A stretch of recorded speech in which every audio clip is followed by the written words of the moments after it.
नमस्कार। आकाशवाणी जयपुर अजमेर से प्रस्तुत हैं प्रादेशिक समाचार।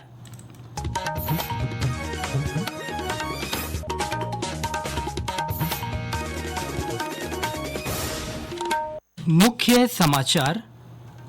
प्रधानमंत्री नरेंद्र मोदी ने कहा कि वोकल फॉर लोकल वास्तविकता में बदल रहा है और भारत दुनिया का नया विनिर्माण केंद्र बन रहा है। प्रदेश के सरकारी स्कूलों में मेगा पेटीएम रखी गई। विद्यार्थियों के विकास से संबंधित विभिन्न पहलुओं पर चर्चा की गई। जयपुर में राज्य स्तरीय आरोग्य मेले की शुरुआत। आयुर्वेद और पारंपरिक चिकित्सा पद्धतियों के माध्यम से लोगों को स्वस्थ जीवन शैली के लिए प्रेरित किया जा रहा है। और रमजान का पवित्र महीना आज से शुरू हो रहा है। पहला रोजा कल रखा जाएगा।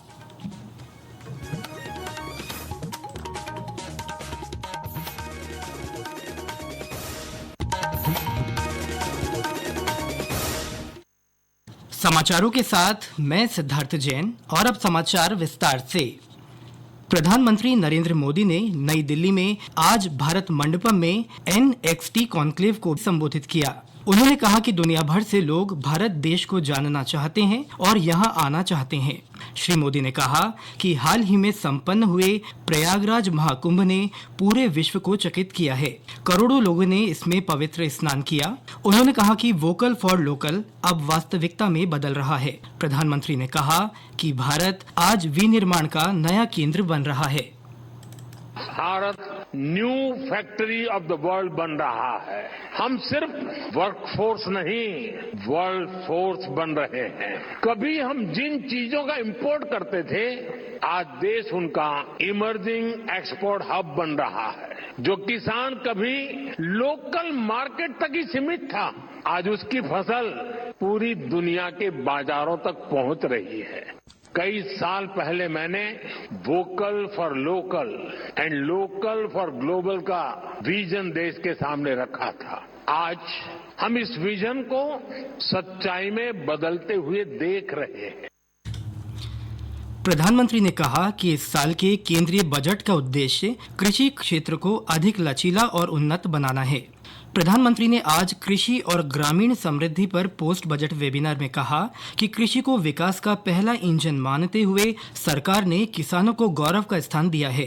प्रधानमंत्री ने कहा कि सरकार ने केंद्रीय बजट में PM धन धान्य कृषि योजना की घोषणा की है, जिसके तहत देश में सबसे कम कृषि उत्पादकता वाले 100 जिलों के विकास पर फोकस किया जाएगा।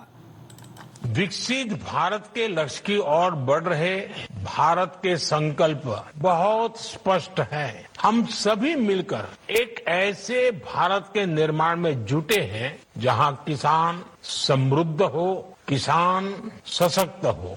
हमारा प्रयास है कि कोई किसान पीछे न छूटे, हर एक किसान को आगे बढ़ाएं। हमने कृषि को विकास का पहला इंजन मानते हुए अपने अन्नदाताओं को गौरवपूर्ण स्थान दिया है। श्री मोदी ने प्रधानमंत्री आवास योजना ग्रामीण का भी जिक्र किया। उन्होंने कहा कि इस पहल के माध्यम से ग्रामीण क्षेत्र के लोगों को घर दिए जा रहे हैं और स्वामित्व योजना के तहत मालिकाना हक का रिकॉर्ड मिला है। देश भर में आज से जन औषधि जन चेतना सप्ताह की शुरुआत हुई। ये 7 मार्च तक चलेगा। इस अवसर पर आज नई दिल्ली में केंद्रीय स्वास्थ्य मंत्री JP नड्डा ने प्रधानमंत्री भारतीय जनौषधि परियोजना के रथ और 10 अन्य वाहनों को झंडी दिखाकर रवाना किया। श्री नड्डा ने सभी लोगों से इस परियोजना को एक जन आंदोलन बनाने का आग्रह किया।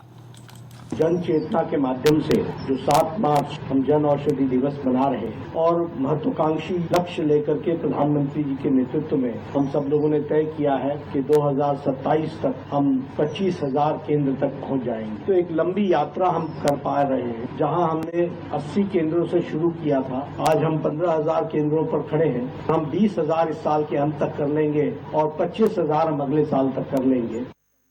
स्वास्थ्य और परिवार कल्याण राज्य मंत्री अनुप्रिया पटेल ने भी इस अवसर पर उपस्थित रहीं। उन्होंने कहा कि औषधि विभाग के माध्यम से जन औषधि जन चेतना सप्ताह का आयोजन किया जा रहा है। इसके अंतर्गत विभिन्न गतिविधियों के माध्यम से लोगों को जागरूक किया जाएगा। मुख्यमंत्री भजनलाल शर्मा आज भरतपुर दौरे पर हैं। उन्होंने कलेक्ट्रेट सभागार में अधिकारियों की बैठक ली। श्री शर्मा ने अधिकारियों को बजट घोषणाओं को तय समय में धरातल पर उतारने के निर्देश दिए। मुख्यमंत्री ने पिछली बजट घोषणाओं और जिले में चल रहे विकास कार्यों की भी समीक्षा की। इससे पहले मुख्यमंत्री ने सर्किट हाउस में जन सुनवाई भी की। इस दौरान गृह राज्य मंत्री जवाहर सिंह बेढ़म भी मौजूद रहे। मुख्यमंत्री भजनलाल शर्मा का कल डूंगरपुर दौरे का कार्यक्रम है। राज्य सरकार ने खान विभाग के बकाया राशि की न्यायिक प्रकरणों के जल्द निस्तारण की कवायद तेज कर दी है। विभाग के प्रमुख शासन सचिव टी रविकांत ने बताया कि 10 करोड़ रुपए से अधिक की बकाया राशि के अदालतों में विचाराधीन मामलों में सरकार के पक्ष को प्रभावी तरीके से रखा जाएगा। उन्होंने बताया कि इन मामलों की समीक्षा के लिए उच्च स्तरीय समिति बनाई गई है। मोटे तौर पर इस तरह के 50 से अधिक मामले विचाराधीन हैं, जिनमें राज्य सरकार के हजारों करोड़ों रुपए बकाया चल रही हैं। श्री रविकांत ने कहा कि इन सभी मामलों की न्यायालय में प्रभावी पैरवी के लिए समिति आवश्यक सुझाव देते हुए अपनी रिपोर्ट सरकार को भेजेगी। प्रदेश के सरकारी स्कूलों में आज मेगा पीटीएम रखी गई। अभिभावक शिक्षक बैठक के जरिए विद्यार्थियों के विकास से संबंधित विभिन्न पहलुओं पर चर्चा की गई।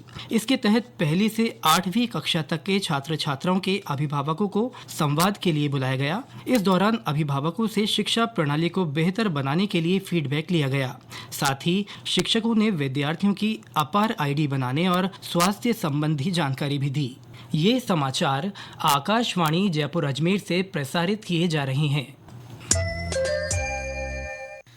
प्रादेशिक समाचार बुलेटिन आप हमारे x handle @AIR News_ Jaipur, YouTube channel Rajasthan AIR news और फेसबुक AIR न्यूज़ राजस्थान पर भी सुन सकते हैं। इसके साथ ही आप हमारी वेबसाइट newsonair.gov.in पर भी समाचार सुन सकते हैं और संबंधित फोटो और वीडियो देख सकते हैं। समाचारों में आपका फिर से स्वागत है।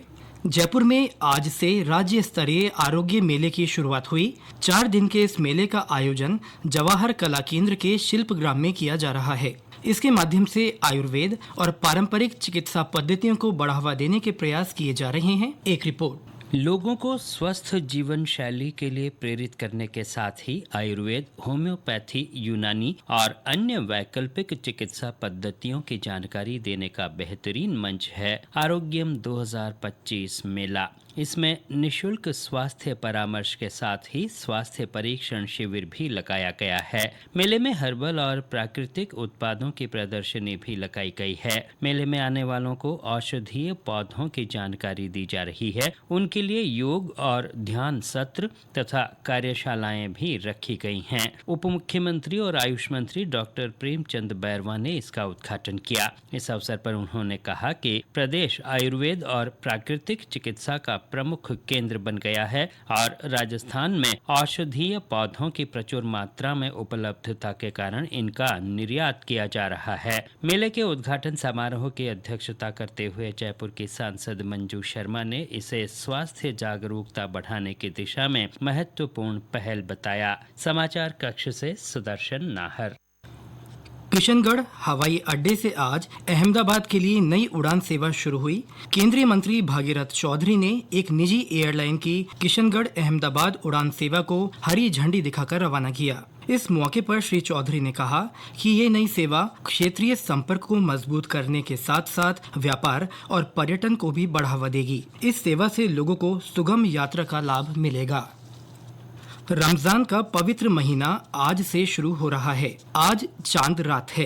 पहला रोजा कल रखा जाएगा। इस्लाम धर्म में इस मुबारक महीने का बड़ा महत्व है। माह रमजान में मुस्लिम धर्मावलंबी रोजे रखते और इबादत करते हैं। घरों और बाजारों में रमजान की तैयारियां जोरों पर हैं। लोग शहरी और इफ्तार के लिए सामान की खरीदारी कर रहे हैं। इस महीने के समाप्त होने पर ईद उल फितर का पर्व मनाया जाएगा। झालावाड़ जिले में अश्वगंधा की खेती की ओर किसानों का रुझान बढ़ रहा है। इसका उपयोग कई तरह की औषधियां बनाने में किया जाता है। हमारे संवाददाता ने बताया कि यह पौधा किसी भी तरह की मिट्टी में उग सकता है। औषधीय फसल अश्वगंधा की खेती की ओर जिले के किसानों को आकृष्ट कर रही है। अश्वगंधा औषधीय पौधा है। ये पौधा कहीं भी किसी भी तरह की मिट्टी, उजाड़, उबड़ खाबड़ जमीन में उग जाता है और इसे खाद और सिंचाई की जरूरत भी नहीं होती है। इसकी जड़ें, तना, पत्ती सभी चीजें उपयोग में आती हैं। इसकी फसल की विशेष महक के कारण इसको जानवर, पशु भी नहीं खाते हैं और न ही इसमें खरपतवार होती है। जिले के झालापाटन, सुनेल, पिड़ावा, असनावर क्षेत्र के विभिन्न गाँवों में किसान इसकी बुआई कर रहे हैं, जिनसे ऐसे किसान भी जिनकी यहाँ सिंचाई और सुरक्षा की कमी है, इसे अपने खेतों में उगाकर अन्य फसलों के मुकाबले आमदनी कर रहे हैं। जिले की झालापाटन कृषि उपज मंडी को अश्वगंधा की विशिष्ट मंडी घोषित किया गया है। अरुण कुमार शौरी, आकाशवाणी समाचार, झालावाड़। जयपुर में चल रहे पीजी और हॉस्टलों की सुरक्षा और संचालन जांच के लिए पुलिस ने 10 दिन का विशेष अभियान शुरू किया है। अभियान के तहत सभी थाना अधिकारी अपने इलाकों में पीजी और हॉस्टलों का सर्वे करेंगे। उनमें किसी प्रकार की लापरवाही मिलने पर सख्त कार्रवाई की जाएगी। Police commissioner Biju George Joseph ने बताया कि हाल ही में हुई जांचों में कई पीजी और हॉस्टलों में सुरक्षा खामियां पाई गई थीं। कुछ जगहों पर असामाजिक तत्व भी अवैध रूप से रह रहे थे। इसी को देखते हुए यह अभियान चलाया जा रहा है।